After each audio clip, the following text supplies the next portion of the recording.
Assalamualaikum warahmatullahi wabarakatuh. Di video kali ini saya akan mempresentasikan modul ajar bahasa Inggris dengan topik Talking About Current Life, yaitu Social Media and Teen Life.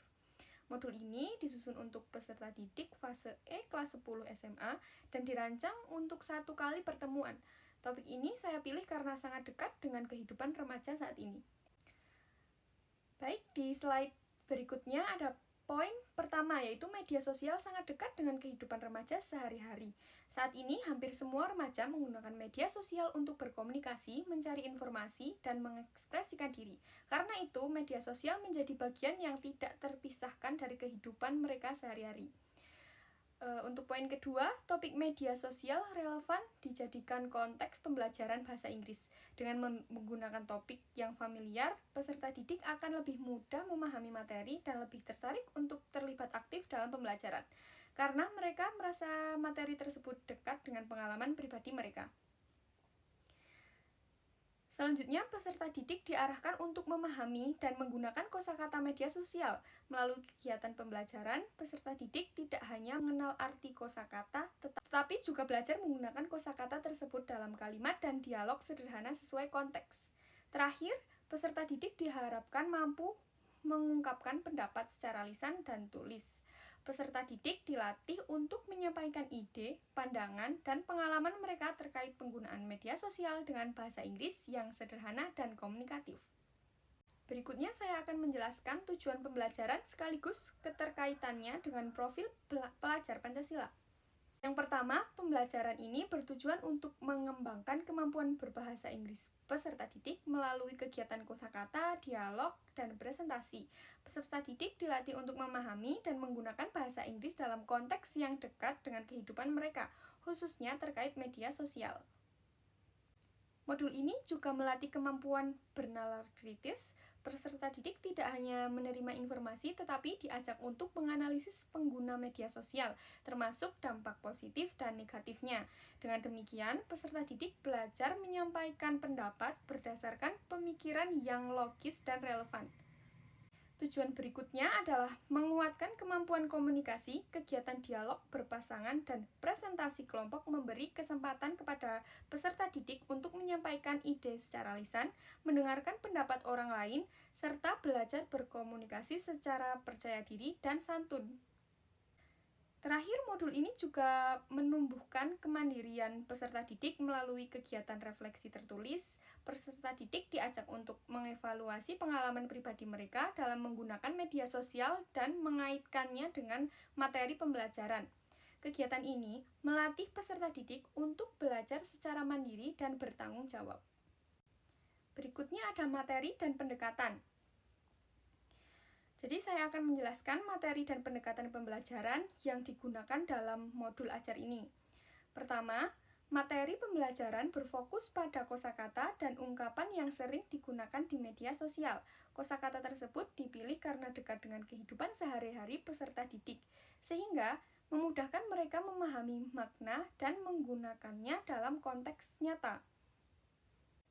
Berikutnya yang kedua, yaitu materi juga membahas dampak positif dan negatif media sosial bagi remaja. Melalui pembahasan ini, peserta didik diajak untuk berpikir kritis tentang manfaat media sosial seperti komunikasi dan kreativitas, sekaligus memahami resiko yang dapat muncul sehingga kecanduan dan masalah privasi. Selanjutnya, pendekatan pembelajaran yang digunakan adalah communicative language teaching. Pendekatan ini menekankan penggunaan bahasa Inggris secara aktif, sehingga peserta didik tidak hanya memahami teori, tetapi juga berlatih berbicara dan menyampaikan pendapat melalui dialog dan diskusi.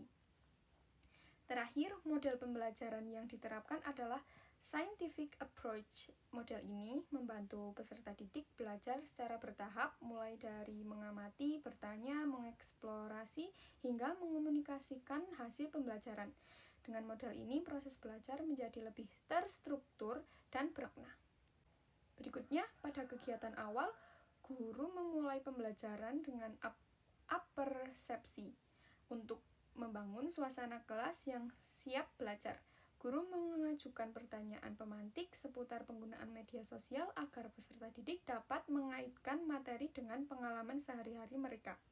Kegiatan ini bertujuan untuk meningkatkan meningkatkan minat dan keaktifan peserta didik sejak awal pembelajaran.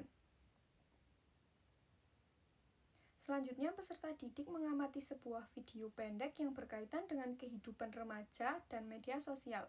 Dari video tersebut, peserta didik diminta untuk mencatat kosakata baru yang muncul. Setelah itu, guru dan peserta didik mendiskusikan makna kosakata tersebut agar pemahaman peserta didik menjadi lebih jelas. Pada tahap berikutnya, peserta didik bekerja secara berpasangan untuk menyusun dialog sederhana tentang aktivitas media sosial. Selain itu, peserta didik juga berdiskusi dalam kelompok kecil untuk membahas topik yang diberikan. Melalui kegiatan ini, peserta didik dilatih untuk menggunakan kosakata baru dalam konteks komunikasi nyata. Sebagai penutup, peserta didik menuliskan refleksi singkat terkait pembelajaran yang telah dilakukan. Guru kemudian memberikan umpan balik terhadap hasil kerja peserta didik serta menyimpulkan materi pembelajaran. Kegiatan ini bertujuan untuk memperkuat pemahaman peserta didik dan menutup pembelajaran secara bermakna. Pada slide ini, saya akan menjelaskan bentuk asesmen yang digunakan dalam modul pembelajaran. Pertama, asesmen diagnostik dilakukan di awal pembelajaran melalui tanya jawab lisan. Asesmen ini bertujuan untuk mengetahui sejauh mana pengetahuan awal peserta didik tentang media sosial serta kosakata yang sudah mereka kuasai.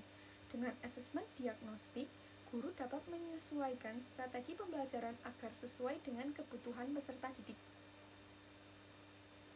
Kedua, asesmen formatif dilaksanakan selama proses pembelajaran berlangsung. Bentuk asesmen ini berupa kuis kosakata dan diskusi kelompok. Melalui asesmen formatif, guru dapat memantau perkembangan belajar peserta didik secara bertahap, sekaligus memberikan umpan balik agar peserta didik dapat memperbaiki pemahamannya. Ketiga, yaitu asesmen sumatif dilakukan di akhir pembelajaran untuk menilai ketercapaian tujuan pembelajaran. Asesmen ini berupa dialog berbicara dan tugas refleksi tertulis.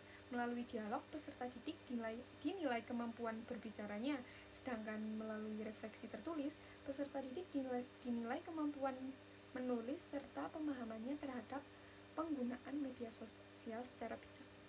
Berikutnya, saya menampilkan contoh soal yang digunakan dalam modul ajar, yaitu soal berbentuk esai.